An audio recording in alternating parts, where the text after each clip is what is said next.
Ուզում ես իմանալ հեծը ոնց է տարիներ շարունակ թալանել քեզ, հենց քեզ։ Հիմա կներկայացնեմ։ Դու ամեն ամիս աշխատել ես, հոսանքիդ վարձը եկել է, շատ դեպքերում հավելագրումներով սիրուն տարել ես այդ գումարը վճարել ես, որպեսզի հեծը շարունակի իր գործունեությունը։ Հեծն էլ դե մեծ ընկերություն է, ունի մեծ ավտոտեխնիկա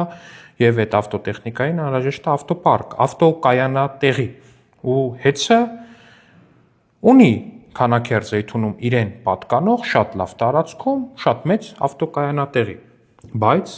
հեծը որոշել է, որ այդ ավտոկայանատեղին պետք է ամսական ընդամենը 126,000 դրամով վարձակալության տա Տաշիր գրուպի հետ փոխկապակցված ինչ-որ մի անձի։ Դե որոշել են, շուկայականից շատ էժան գին է իհարկե 126,000-ը, բայց ինչև է, սա դեռ մի կողմն է։ Ու որոշել է, որ իր տեխնիկայի համար պիտի Մալացիա Սեբաստիայի ինչ-որ մի հատ բակային վատ տարածքում վարձակալի ավտոկայանատեղի, գուշակի ինչքանով, 12.7 միլիոն դրամով ամսական։ Այսինքն, ինչ է անում, իրան պատկանող տարածքը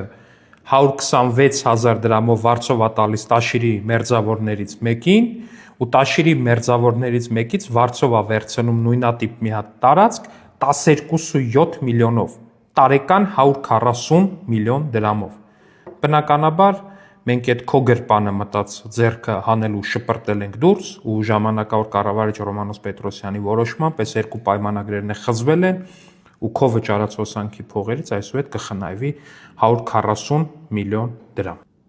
Ու ապշել իհարկե կարելի է, թե ոնց կար բազմամիլիոնանոց ընկերությունը զբաղված լիներ այդպիսի մելքի ժուլիկությամբ։ Մելքի ժուլիկությունը, սա ուրիշ բան չի։ Հա ու կիսվեք, խնդրում եմ այս տեսանյութով, որպեսզի բոլորն իմանան այս մելքի ժուլիկությունների մասին ու թե